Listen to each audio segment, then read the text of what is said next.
So great to see you guys again. So great to be here. Thank you, as always, to TYT Sports for having me here. Most of all, thank you to you, the viewers. You're the ones who keep these videos getting made. The more of these you watch, the more TYT Sports ask me to make them. So, again, thank you so much.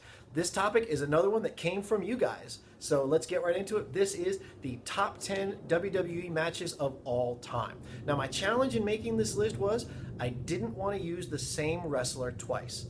So once you hear a guy's name, he's gone. And that's what made this difficult, is because there's so many matches involving the same guys over and over again, and to me that would have just been boring. So it was really difficult to pick the best one. But when the list is over, if you agree or disagree, talk about it in the comments below. As you've seen, I will do my best to comment on every single response that you guys put in. So without further ado, let's jump right into it with number 10.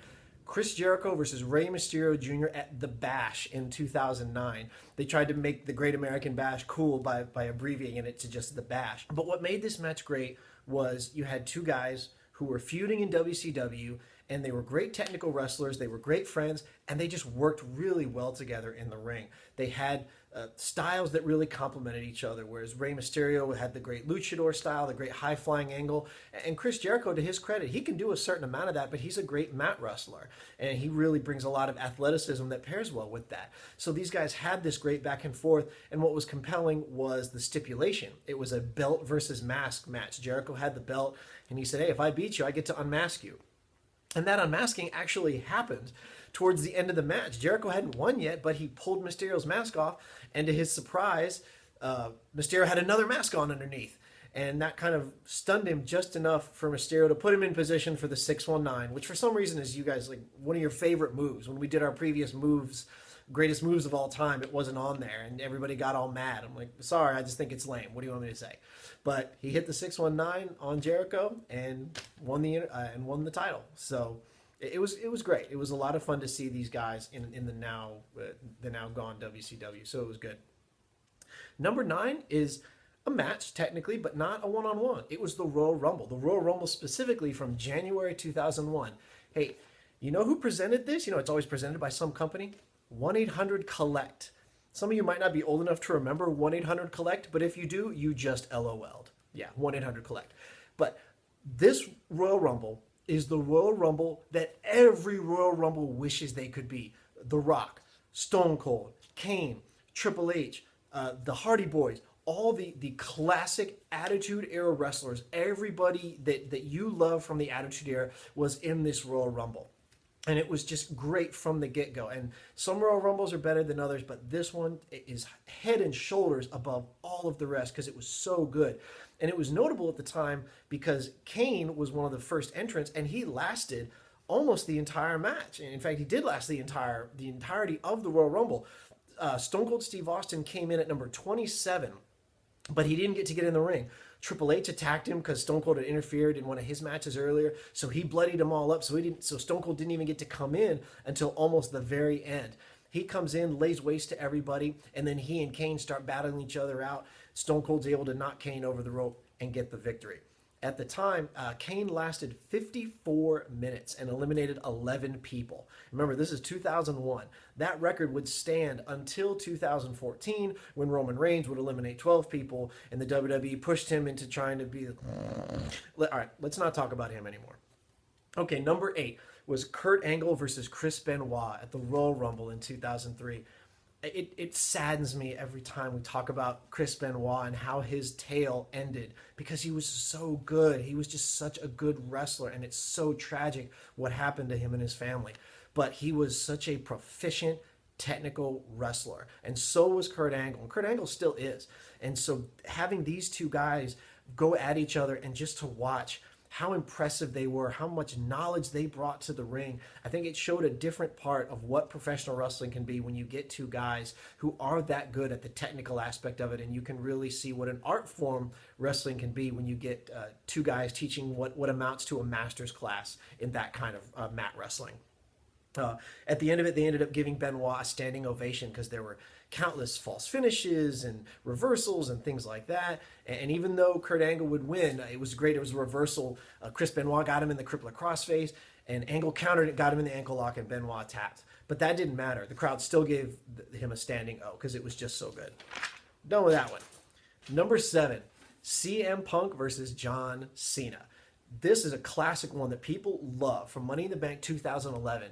This is when both of these guys were in their prime. This is post pipe bomb that everybody loved, that CM Punk came out and started talking trash about the WWE. And to this day, people aren't sure whether or not it was a work or a shoot, whether or not it was real or fake. That's what's brilliant about it. That's why it stands a test of time. And that's what makes it such a pivotal moment in professional wrestling. So you had Punk at the height of his popularity in his hometown of Chicago. Chicago is one of those cities that when the WWE travels there for pay-per-views, the crowd almost takes over the show because they just go crazy. They react so vocally. So the performers, as they're doing their stuff, they're going to get an instant reaction from the crowd. The crowd's going to let them know what's working and what isn't. Chicago people just are not afraid. So it was great to see Punk in his hometown, and it was a rare loss for John Cena. It was a great match, first of all, but then John Cena just didn't lose at pay-per-views that often, especially in 2011. So not only did Punk win, and Miss McMahon got all pissed off, so you had the added bonus of pissing off the boss, he takes the title and runs into the crowd. The people in Chicago went ballistic. They went crazy. If you ever get a chance to hear it, like, it gives me goosebumps just thinking about how much the crowd popped for CM Punk. They loved him so much, and they loved the finish, and it was great. And I think whether people want to admit it or not, I think they gave a lot of respect to John Cena because of the performance he put in. Number 6 was TLC 2 at WrestleMania 17 in 2001. Probably, in my opinion, the greatest WrestleMania ever was 17. It's just my thinking. If you haven't watched it in a while, or if you haven't watched it at all, go back and watch WrestleMania 17. From start to finish, it's the best. So TLC 2 was obviously the sequel to the insanely popular TLC match. So you had the Dudleys, the Hardys, and Edge and Christian, and so you had the classic TLC guys who had innovated this match. And this is the one that has the infamous shot of Edge spearing Jeff Hardy in midair that they show on all the promos and stuff when they're talking about the WWE, and even when they're saying don't try this at home, because it was such an amazing moment, and it was such a wow, I can't believe those guys did that. I mean, they really sacrificed themselves. And just like TLC 1, Edge and Christian emerged victorious. So it was a great finish overall. Number 5, Stone Cold versus The Rock. Again, we're staying at WrestleMania 17. I mean, the two biggest stars of the time, arguably you could say the two biggest stars in WWE history, finally met off after months of feuding backs and forth. One of them would win, then the other one would win. I mean, these guys single-handedly put WCW out of business. So for them to finally square off against each other, I mean, two fan favorites, people love that kind of thing. And something that a lot of people thought was surprising was at the end of the match, Stone Cold turned heel. He sided with Vince McMahon in order to win the match. That was crazy. I mean, that was unheard of, to have Stone Cold turn heel, but it ended up being a great run for him, and it showed versatility, because being a heel is harder. To win over a crowd in spite of their feelings, to have to do all those things, your promos have to be better, your in-ring abilities have to be better. You have to make people like you and make them respect you, even if you're the bad guy. And nobody could do it better than Stone Cold and The Rock, and they did it. It was beautiful. Number 4 was the British Bulldog versus Bret Hart at SummerSlam in '92. This was at Wembley Stadium, so you have Davey Boy Smith, the British Bulldog, who's British. You have Bret Hart, who's sort of British. He's Canadian, same difference. Yeah, some of their family members were ringside. They're brothers-in-law, so they're kind of related. So this was a big deal for them from a family standpoint. So it was a great match to watch because it had a lot of emotion to it. It had a lot of heart. And it had another great example of technical proficiency in both of these men. Bret Hart would actually say in his biography that Davey Boy Smith forgot the match. All the rehearsals they had done, all that stuff, he blanked. And so the match was kind of done on the fly. And I think that might have lent a little bit to it being so good, because it genuinely was thought up as they went and showed the professionalism, and it showed the raw talent of these two guys to be able to just create a match as they went. Number 3, Hulk Hogan and Andre the Giant at WrestleMania 3. Some matches, they're not on this list because of their technical proficiency, or they're not just considered great because of that. They're considered great because of what they represent. And there's no way I could have justified putting this match any higher than 3, but there's no way I could leave it off. I mean, Hogan versus Andre the Giant catapulted the WWE into heights that it would have never imagined. I mean, it made superstars out of not just Hulk Hogan, but other wrestlers. Professional wrestling became cool. It became mainstream. It became popular. thanks to him body slamming Andre the Giant. I mean, every year Andre the Giant gets bigger when Hogan retells this story, but it was still a monumental achievement for professional wrestling, and it brought WWE into being firmly entrenched into pop culture.